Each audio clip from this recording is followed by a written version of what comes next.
Your state forester and the Ad Council. Gather round. This is the Ticket Water Cooler, brought to you by Wingstop. This is what the greatest thing about sports is. You play to win the game. Coming at you live in the heart of Lincoln, America. I say, hold up, wait a minute, something ain't right. On air and online at theticketfm.com.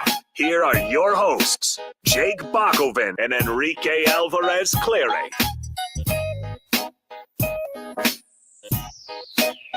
We're back with you here on a Monday on the Ticket Water Cooler. We're with you every lunch hour from 12 to 1, or a little after 12 usually, as the captain has a little bit of a takeover. But every weekday here, and we're proud to do that with you here on 93.7 The Ticket. Of course, there was no game this week. We're not breaking down a Husker action, but we do have a lot of college football still to break down. I got some game balls to give away this week for this week's action, and we've got plenty to talk about, but I think it all starts with Adrian Martinez. Though some people may be tired of the Adrian Martinez talk, what are we going on, year 6 of it or whatever it is?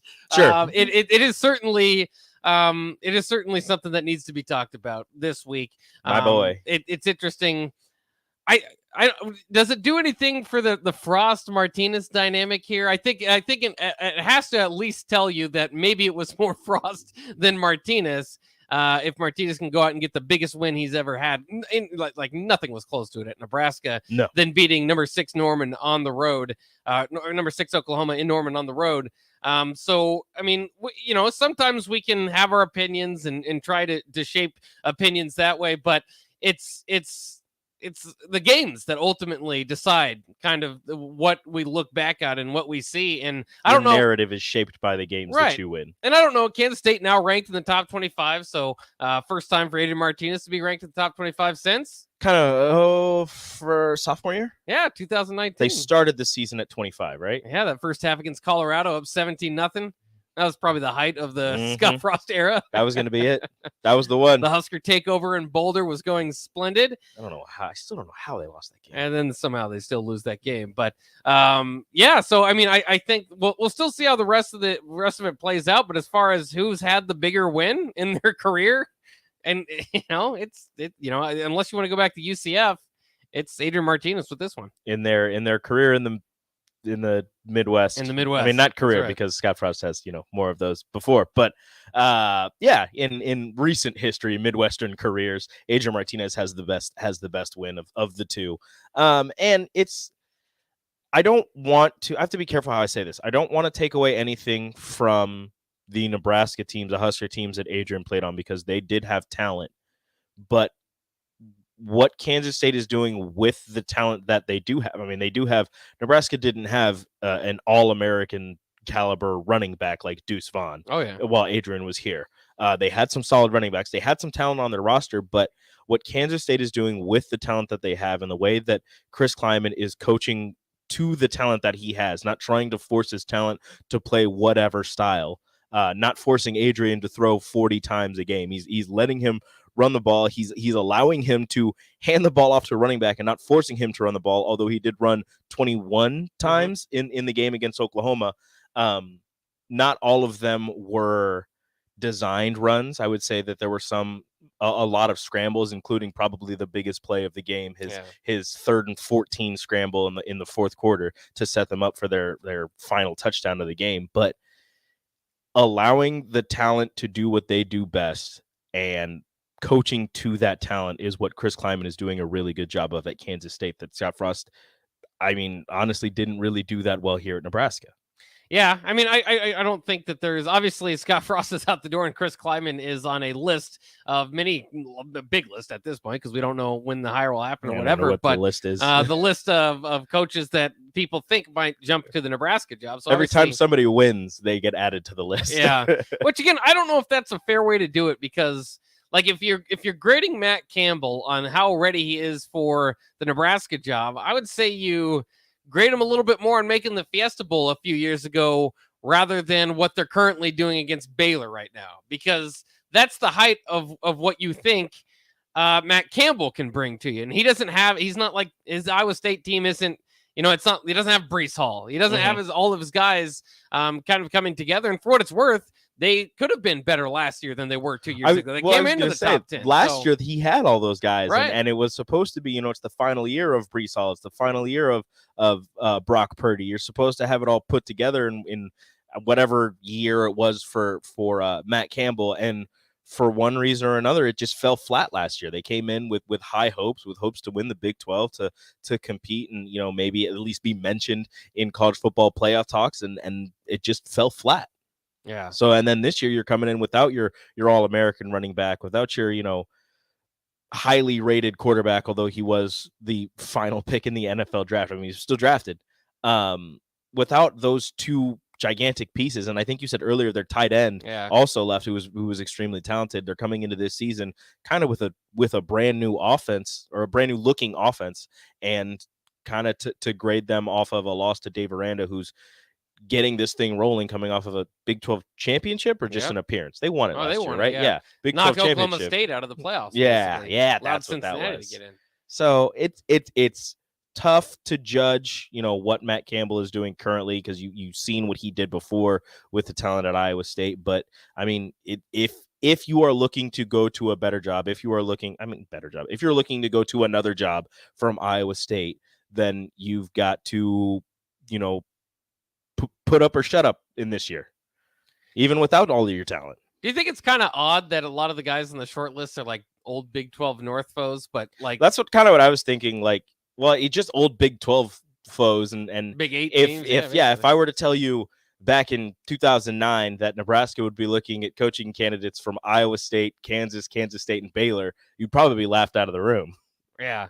Yeah, it's weird. It's a weird position. Then, like, it's almost like none of the people on the list can be guys that are already there. Like, I know people hate this suggestion, but PJ Fleck's pretty darn good. I don't care what you say. He won 11 games at Minnesota. Not leaving Minnesota. Well, and you can say what you will, but I'm all I'm saying, throw him in there. I like to throw Brett Bielema in there because he's got 3 Big Ten titles. That should probably say something. Mm-hmm. But I think it's kind of weird that it's like, oh yeah, don't touch those guys when they're winning in your division. No, you can't bring somebody from your division. But those are enemies, apparently. Yeah, it doesn't work. But long-term rivals from the Big 8 that you play that are actual more rivals than these teams. But you don't play them anymore. You don't play them anymore, so you can grab them. Even though it makes more sense to get guys that have Big Ten experience with. Oh, because you bring in somebody with if you bring in Brett Bielema, then every time you face Illinois, they're going to know exactly what you're going to do, and they're going to be able to stop you, obviously. Yeah, that's what that is. That's how that works. They know his entire schemes, all of his talk, all of his words. Yeah, so. I don't know. I think sometimes that's too, that's the media kind of picks up their Midwestern flavor guys and be like, yeah, well, the Midwest, it works here, so they'll go here. And we see ADs all of a sudden, all the time go off script. They're not going by who the media puts as their top 3. I think it's kind of the same thing you're kind of seeing at Georgia Tech now. It's like, well, let's see who's got some Southern experience and put them up on the board. Like, well, Georgia Tech. You got to find somebody with experience recruiting down in the South to get somebody to go to Georgia Tech. That's what that is. Yeah. That's the only reason, is they have to fit the mold of wherever you're at. Which, I mean, it makes sense. There's some sense to it. It makes sense, but at the same time, maybe doing things differently might help. Although Nebraska did try that before, and it didn't go very well. Yeah. Well, that's the other thing. Nebraska can't. It's weird because Nebraska can't punish itself for mistakes that might have didn't work out because of the way that this, if the coach of the year wants to come to Nebraska, generally it's a good idea to hire the coach of the year. Just because it didn't work out last time doesn't mean that that's an awful recipe or it was a bad hire. The Mike Riley one doesn't quite make sense to me, but that would be definitely going off script. Yeah. I don't want to be surprised by, for a lot of people not knowing who Mike Riley was, or for me being like, oh, that's not a hot up and coming name at all. If it's a name that wasn't on anybody's boards, it shouldn't be because that person's been at the same school for 50 odd years. Or because that person hasn't Mike Riley's had a good coaching career. He's had a solid coaching career, right? Yeah. He's done some things, he's won some things, but Mike Riley was not on anybody's short list except for, I guess, one person. And I don't want to say there was reasons for that, but the whole was going 5-7 or 4-8 that year. Yeah, the whole he's done a lot with a little. Let's see what he can do with a lot argument. I don't think should be a part of this coaching hire. Yeah. It's obviously a different situation. I'll never agree with it, but well, at least somebody took a swing there, and that was Sean Eichhorst. Obviously, didn't work out, and that's partially why we're in the hole we're in now. But hopefully, Nebraska can get out of it.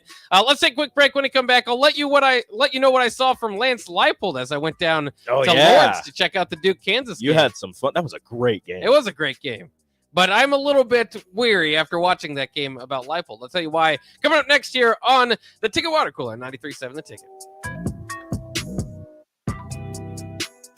Lincoln loves local business. What better way to support local than to drink local? Don't miss Lincoln Craft Beer Week beginning September 26th and continuing through October 2nd. You can't go wrong with 14 different local breweries, cideries, distilleries, and more putting on events to get you familiar with Lincoln's craft beverage scene.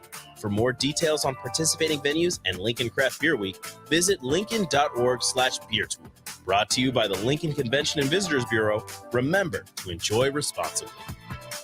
There's a lot of realtors in Lincoln, but don't get overwhelmed by all the names. Ben Bleicher with Professional Realtor Group at Berkshire Hathaway Ambassador Real Estate is your go-to option when buying or selling residential and commercial property. Ben's team offers unbeatable customer service and promises to make the buying and selling process as stress-free as possible. Call Ben today at 402-419-6309 for all your real estate needs. Ben Bleicher with Professional Realty Group at Berkshire Hathaway Ambassador Real Estate. No pressure, just professionalism. At Venue Catering and Events, we offer two of the most historic ballrooms in Lincoln. The Jasmine Room, located in the historic Grand Manse in the heart of downtown, featuring a beautiful built-in antique bar, spacious patio, and soaring skylit ceilings. The Scottish Rite Ballroom, located just 2 blocks from the state's capital, boasts intricate hand-carved columns, rich, dark wood floors, and lavish chandeliers. The perfect venues to host your wedding, corporate event, or much more. For availability and more information, call us at 402-603-6483. Get an immediate look back at the game from the people who know it best. It's the Tanner's post-game show and the final word live from Tanner's Bar and Grill at 30th and Yankee Hill. Hear from former players and national champions like Jay Foreman, Rashawn Jackson, and Aaron Davis and see what they saw in that day's game. It's the Tanner's post-game show and the final word. Live and in person, home or away at Tanner's Bar and Grill, brought to you by Bauer Infrastructure. Only here on 93.7 The Ticket and theticketfm.com.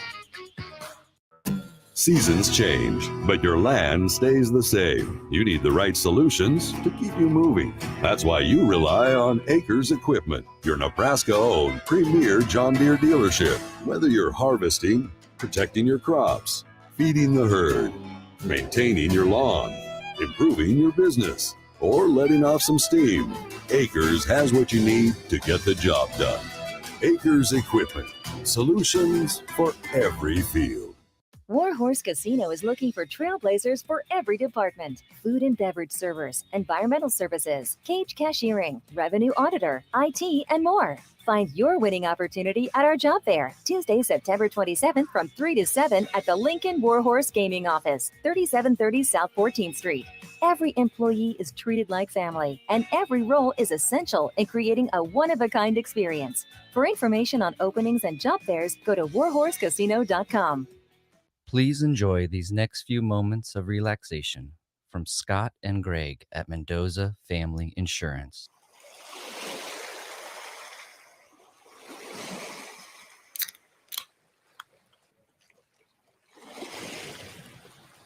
If you would like to feel this relaxed about your home, auto, business, life, or commercial property insurance, please give Scott or Greg a call today at Mendoza Family Insurance. Sandhills Global is hiring. Check out sandhills.jobs for more information. Sandhills is looking to fill hundreds of new openings in sales, traveling support, software development, web design, and more. Sandhills has a professional culture and is fast-paced with a focus on growth, innovation, and leading-edge technologies. Career and internship opportunities are available at our global headquarters in Lincoln, Nebraska. Apply today at sandhills.jobs.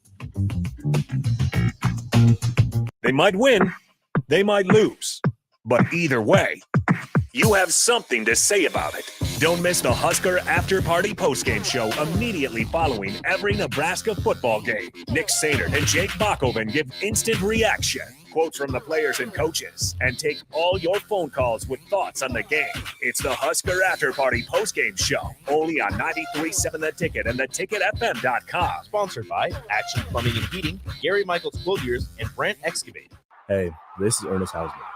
As a linebacker from Nebraska, I know how important it is to have a strong defense and a great playbook. If you are looking for a solid team to have your back, check out my friends at Burke Brown Law. Burke and Jackson will work with you to create an individualized strategy to bolster your defense. Hi, this is Burke. Give us a call at 402-606-1441. With locations in Lincoln and Columbus, we're ready to tackle your needs. Find us online at burkebrownlaw.com. When you're high, you feel different. You think different, you talk different, you draw different, you listen to music different, but you probably knew that. Problem is, you also drive different, and not in a good way. That's why driving high is illegal everywhere. So if you're high, just don't drive. Make a plan to get a sober ride. Because if you feel different, you drive different. Brought to you by NHTSA and the Ad Council. Back to the Ticket Water Cooler, brought to you by Wingstop on 93.7 The Ticket and theticketfm.com.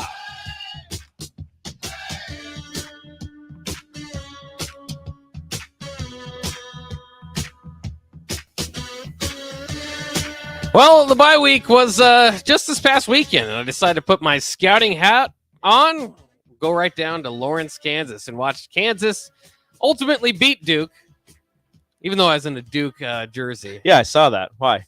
Well, my friend's a Duke basketball fan. He thinks that he can be. First, I want to know this from the text line. You guys let me know. Obviously, I'm a huge Husker basketball fan. I'm just Husker sports altogether. Mm-hmm. He thinks that it's okay since Husker basketball has been so bad and never, there's nobody like cheering.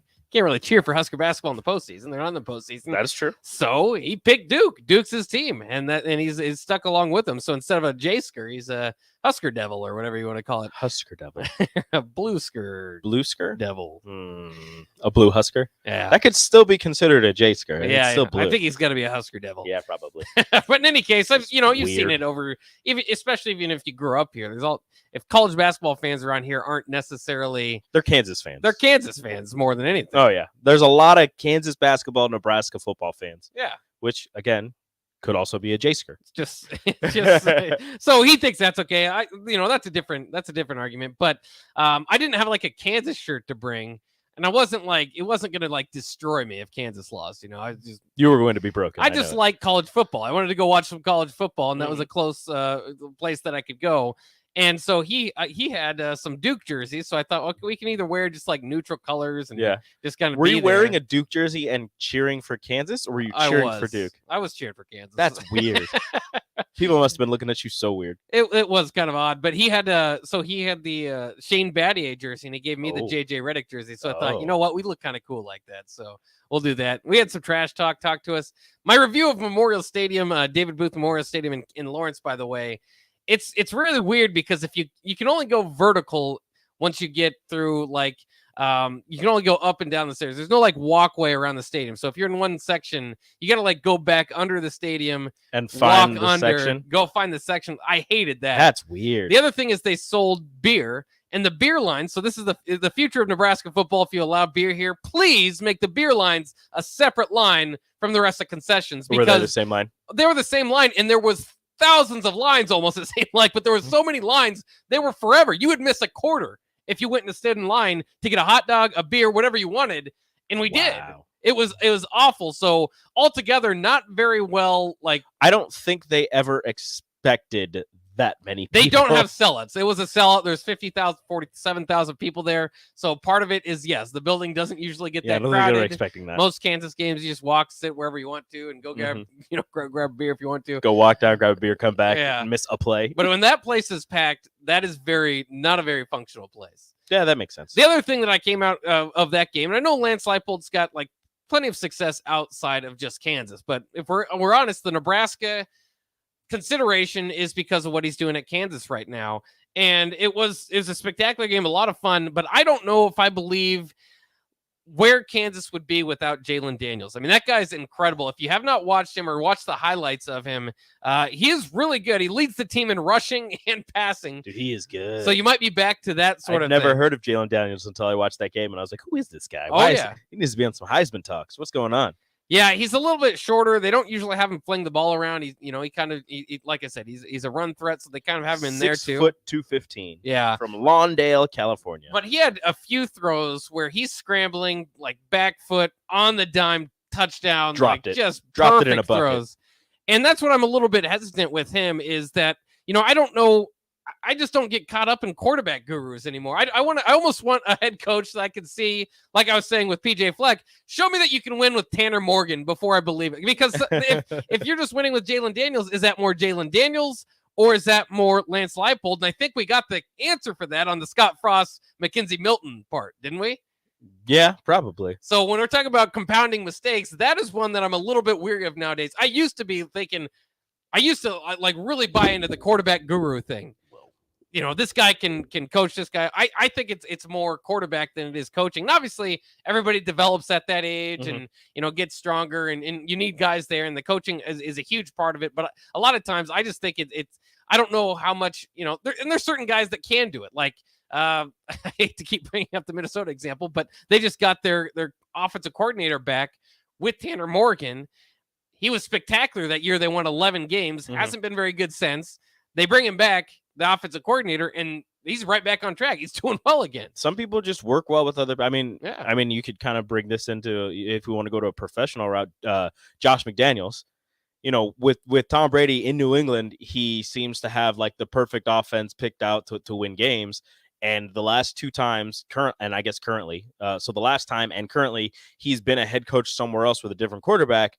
Things have not worked out so well. When he was in Denver with Tim Tebow, it wasn't great. And right now in Las Vegas with Derek Carr, things are not looking great. They're off to an 0-3 start despite all of the talent that they've recruited. So sometimes it's the coaching style and the players just don't match up. And if you have a player that matches your coaching style very well, or if you're a player that matches, or if you're a player who has a coach that your style matches well with, it just kind of the synergy is there and it all works out really well. I mean, like you just said with the Minnesota example. So I'm not out on quarterback gurus. It's just, you got to find the right one and then surround them with people that also fit your coaching style and that person's play style. Because if you have a pocket passer and you have a bunch of receivers who are mostly blockers, I guess we could go with that, who don't really, catch the ball very well, but they're really good like run blocking. And you're asking him to sit back there and sling the ball around and those guys can't catch. It's not great. If you have an offensive line that's more built for blocking for the run and not really meant to, sit back and try to protect the quarterback, and you've got a pocket passer, it's not going to work out very well. So you've got to match your style with your players, or try to change your style to match with your players, or just recruit to your style better. I mean, that's just kind of, it seems simple, right? Yeah, it does. But you have to remember, and I think we forget this sometimes in sports, the other team is trying to do the same thing. I know. The simplicity of it is, goes across the I mean, everybody's trying to get better. Everybody's trying to fit match their styles and all that stuff. But look, that they're trying to do that. And if you're not doing that, or for some reason you're just failing at doing that, you're going to see the results. Yeah, and we certainly have with Nebraska. I got a few stats here. We'll give out our game balls. I got like 10 game balls to give out from the weekend of college football, and Adrian is going to get one. So yeah, he is. Everybody out there. But first, let's go through some stats that I think are kind of interesting. Anthony Grant, of course, came into this weekend, I think, third in the nation in rushing. Obviously didn't play, so everybody's caught up with the 4 games. Now 10th in the nation, 5th in the Big Ten. Or 5 of the top 10 leading rushers are in the Big Ten. Anthony Grant now number 10, and obviously doing so without the best of offensive lines, or the most stable of offensive lines. Doing a lot on his own. Yeah. Doing a lot of dancing in the backfield before falling forward and gaining some yardage. So he is definitely, one bright spot from this 1-3 start for Nebraska. How about this? Luke McCaffrey has as many receiving yards as Trey Palmer, who's leading Nebraska. It's like 353 or something like that. That's interesting. It is kind of surprising. He's a great athlete. Yeah. I'm just gonna leave it.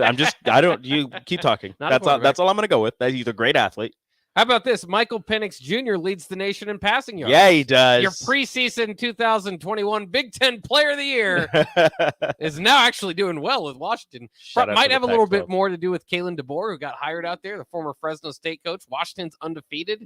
But Michael Penix Jr. is lighting it up. How about this for another Nebraska stat? Luke Reimer, second in the Big Ten now with 39 tackles. That ranks top 20 nationally. Wow. Which is kind of surprising. On a bye week. Yeah. Well, but it's like, I we did this the other day. It's like, who's the best defensive player so far? And, neither of us mentioned Reimer because he just doesn't seem to be at that level that he was early last season. I think he's still racking up tackles. I believe, or at least this is kind of my belief, is that he last season was making one-score games and he was making clutch tackles in clutch situations. Yeah. I mean, they end up losing the game anyways, but he's making tackle like against Oklahoma. He stopped. He did have a sack. He had a sack and he stopped. I don't remember the play exactly. I think it was running back out of the backfield. And he stopped him just short of the first down and forced him into a field goal or a punt or whatever.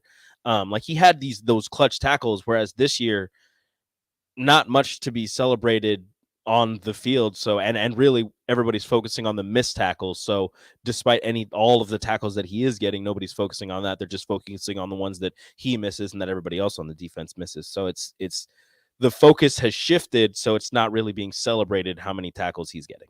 Yeah, and I continue to say this, and I think he's a good example of that. Is defense? It's a lot about who's around you. When they had a really good defense, and you could trust everybody, and you got playmakers here and there.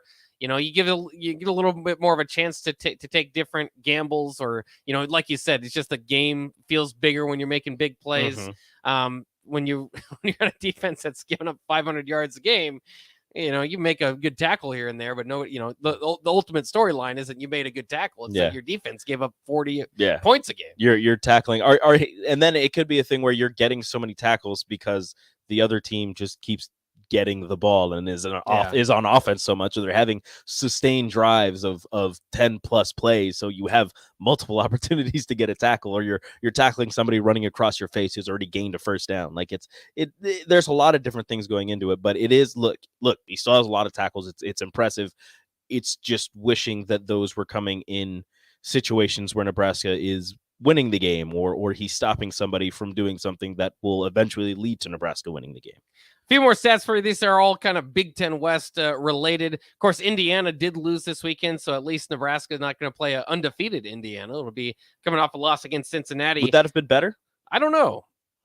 Maybe. Do you want them off of a loss and angry that they lost and ruined their undefeated season, or undefeated and riding high that they're undefeated?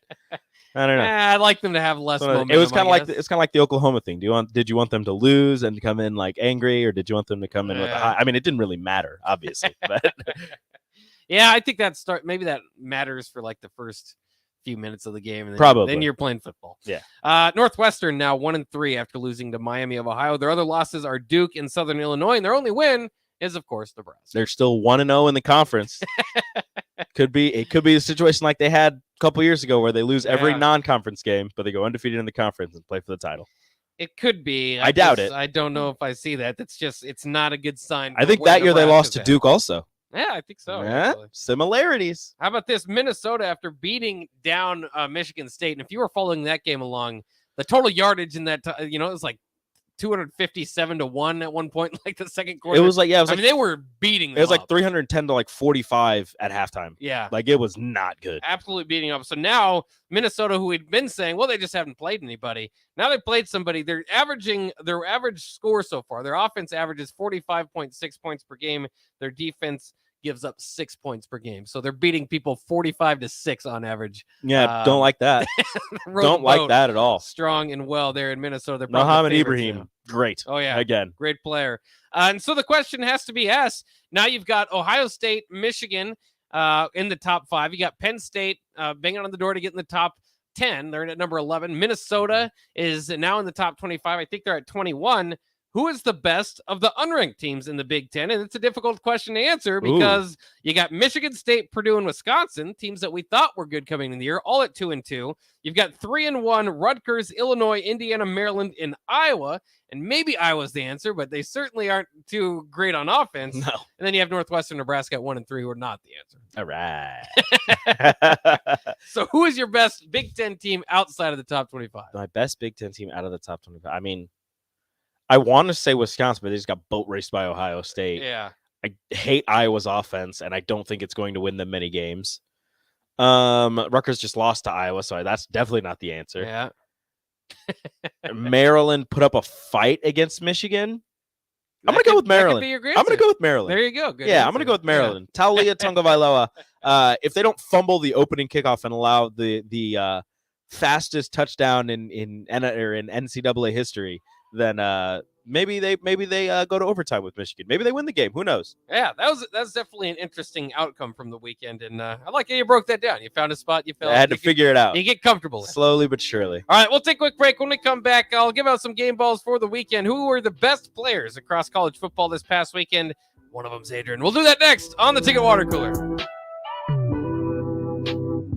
They might win, they might lose, but either way, you have something to say about it. Don't miss the Husker After Party postgame show immediately following every Nebraska football game. Nick Sainert and Jake Bachhoven give instant reaction, quotes from the players and coaches, and take all your phone calls with thoughts on the game. It's the Husker After Party postgame show, only on 93.7 The Ticket and theticketfm.com. Sponsored by Action Plumbing and Heating, Gary Michaels Quilliers, and Brant Excavating. Mary Ellen's Food for the Soul. It's soul food right here in Lincoln. Ribs, wings, catfish, coleslaw, cornbread, grits. I mean, I'd say it's food like your grandma used to make, but my grandma never made food like that. If you haven't already, you've got to give it a try. Check out their location across from South Point at 27th and Pine Lake, or find their food truck at events all over town, or visit them online at maryellens.com to see the full menu. Mary Ellen's Food for the Soul. Let them fix you a plate. People first is more than a nice sentiment. At American Senior Benefits, it's the mission. If you're ready for a career where you can truly put your customers' needs ahead of everything else, this is for you. American Senior Benefits is one of the leading senior market insurance product distributors in the country, and they're looking for high-energy applicants with strong communication skills. Enjoy on-the-job training, a fun work environment, and unlimited income potential. Visit asbmidwest.com to learn more. American Senior Benefits. Problem gambling affects more than the gambler. It affects spouses, children, extended family members, and friends. If you are a loved one who's struggling with addiction, contact Choices Treatment Center's helpline at 402-476-2300. That's 476-2300. Lincoln loves local business. What better way to support local than to drink local? Don't miss Lincoln Craft Beer Week beginning September 26th and continuing through October 2nd. You can't go wrong with 14 different local breweries, cideries, distilleries, and more putting on events to get you familiar with Lincoln's craft beverage scene. For more details on participating venues and Lincoln Craft Beer Week, visit lincoln.org/beer tour. Brought to you by the Lincoln Convention and Visitors Bureau. Remember to enjoy responsibly. College football in Lincoln, America. The time has come. Start your game day off right with the A1 Automotive Ticket Tailgate pregame show. Join the Ticket crew live from Tipsy Tina's in the Haymarket as they bring you all the coverage you need to get you ready for the action. It's the A1 Automotive Ticket Tailgate pregame show on 93.7 The Ticket and theticketfm.com. Brought to you by A1 Automotive, Mullen Motors, Wall to Wall Wine and Spirits, Bauer Underground, Ben Bleicher with Professional Realty Group, and Ritchie Brothers. When you were a kid, clubs were cool. Robotics club, space club, and stuff like that. But what do adults get? Book clubs and quilting clubs? No, forget that. How about a margarita club? Get to Upside Bar and Lounge and join the best club in town. 10 flavors of margaritas like Maui Wowie, burnt pineapple, and mango tango. Try all 10 of them and receive your own souvenir margarita glass. Make it your new Monday night tradition. $4 margaritas and $4 taco baskets. Grab the crew and head on over Monday nights or any night. Upside Bar and Lounge at 29th and Pine Lake. Wall-to-Wall Wine and Spirits is now open in Lincoln. Shop our expansive collection of wine, beer, spirits, and cigars at 5040 27th Street. From top-shelf liquor to crowd-favorite beer, Wall-to-Wall Wine and Spirits has a beverage for every taste and every budget. Plus, join our loyalty program to earn rewards and save on future purchases. Shop wall-to-wall wine and spirits at 5040 27th Street in Lincoln. That's 5040 27th Street. Working at Continental in Lincoln isn't a job, it's a career. And right now they've raised wages again and they're hiring for production operators at $22.58 per hour. And other select jobs is starting at $24.28 per hour, with wages growing up to $30.30 per hour. Continental also has salary jobs available and great benefits, plus medical and prescription costs at very low premiums. Dental, vision, and life insurance are offered at no premium cost to the associates. To learn more or to apply, go to continental-jobs.com with keyword Lincoln. Come work at Continental today. Tune in to the Teammates Mentoring Hour each Wednesday from 6 to 7 p.m. on 93.7 The Ticket. Hear stories from the program started by Tom and Nancy Osborne and how it's changed mentors and mentees' lives and how you can be involved. The Teammates Mentoring Hour, Wednesday nights from 6 to 7 o'clock on 93.7 The Ticket and theticketfm.com. Hi, I'm Smokey Bear, and I made an assistant to help you prevent wildfires. Dude, I've got this. I've been camping since I was 5 years old. But I am a camping influencer. You know what? I'll bet you $5. Assistant Smokey, what is the best way to put out a campfire? To put out a campfire, drown with water, stir, drown again. Then make sure the fire is out cold by feeling with the back of your hand. Wait, really? I'll take the $5. Learn more at SmokeyBear.com. Brought to you by the U.S. Forest Service, your state forester, and the Ad Council. Back to the Ticket Water Cooler. Brought to you by Wingstop on 93.7 The Ticket and theticketfm.com.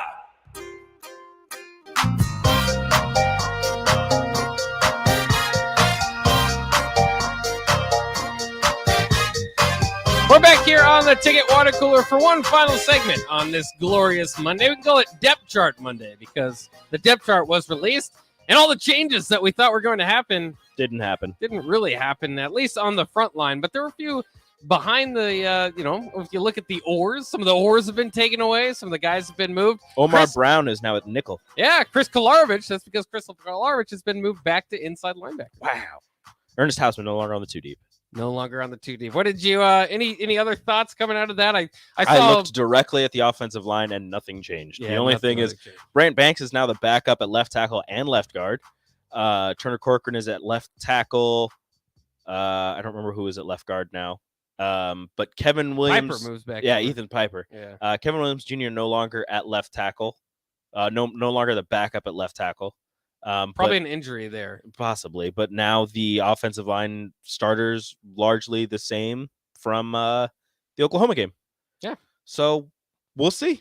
I guess I don't know. See. That was the one position groups position. I guess offensive line just as a whole. Yeah. That I was expecting some changes and really nothing very different along the with the depth chart. So I don't know. Yeah, not too much out there. Some of the other things to look at, Brandon Moore now has the number 2 cornerback spot to himself behind Quentin Newsom. So that's kind of interesting. Freshman Malcolm Hartzog moves into the number 2 job with Braxton Hill behind Tommy Hill. So you might see that. Phelan Sanford now has the spot alone that he previously had with Noah Pola Gates as the backup at safety. And so that's kind of what you got there. And then Deshaun Singleton moves into the backup role behind Miles Farmer. So maybe a few different guys shifting in the depth chart. It may not mean it's not the big news as far as starters. The starters but I'm didn't sure change. The backups changed. Yeah, the backups changed a bit. And so, with a week of practice, I think that's interesting. Some guys probably got after it. Some guys probably aren't happy with what the depth chart looks like and maybe have that extra fuel now to push even more. It's just fascinating. We'll do our game ball maybe tomorrow or if we get to it, just because there's a lot of good players that I wanted to highlight, but I thought that depth chart stuff was kind of interesting. And then it's just also, we'll get a lot more into Indiana this week. Indiana is not a great team, obviously coming off that loss to Cincinnati, but they are 3-1. They have beaten Illinois. I mean, they can grind out the victories. They're not too flashy. They're not, it's not like a well-conditioned machine. Don't have to be flashy as long as you're winning. Right. As long as Iowa's shown that. And I think if you look at the games that are left on this schedule, you just have to wonder if you drop to Indiana. We always talk about all the kind of the momentum that Mickey had in that Oklahoma week. All right, well, that's kind of gone. But at the same time, what did we really expect? It was kind of silly of us. Now it's on Mickey. But if they lose to Indiana, it's going to be hard to, for one, the sellout streak to continue. I think the week-to-week basis that Trev put that on earlier would probably still a couple hundred be on alert. Definitely. I think they'll probably sell out for Indiana. We'll see. And I think that's huge, by the way. I know you don't necessarily think it is, but they already took away the red balloons. And what are we going to be if they? What don't, do we have left? Right. Conference championships are great. The numbers you have up there, just the more that you can, academic All-Americans, the more that you can boast, the better. So I think that, especially with the sellout, that's one thing I'm going to be paying attention to. But I just think kind of all the wind out of your sails, and maybe I'm wrong. Maybe they lose to Indiana, and then the grind gets going, and they get some big wins down the stretch. I just feel like this is pretty big if you're on the Mickey Joseph for head coach week. You need a victory over the Hoosiers. Yeah, I don't know if you can lose to Indiana and still. I mean, I guess depending on how the rest of the season goes, like you just said. But if you lose to Indiana, that's kind of a hard one to come back from. And yeah, just to gain some momentum after the Oklahoma week and we go into a bye week, beating Indiana would be huge for this team. Just mentally, emotionally, physically, just to kind of get that weight off of your chest after your head coach was fired 3 weeks ago now. So I think so. I'm not 100%. Might still be 2. Yeah, I think it's 3 though. Whatever. I don't know. After your head coach gets fired, Math you need something to just kind of get the weight off of your chest. And Yeah. beating Indiana would be just that. Yeah, and then you look at the schedule ahead. Purdue hasn't looked great so far. Rutgers is very gettable. And then you start to get into some pretty tough Then we'll have some fun. So you got to be ready for that. And hopefully Nebraska can get a few wins and salvage the season a bit. I think it's still possible. They're just going to have to look a lot different than what we've seen so far, at least on the defensive side of the ball. That'll wrap it up for the Ticket Water Cooler. Stay tuned. Happy hour coming up next.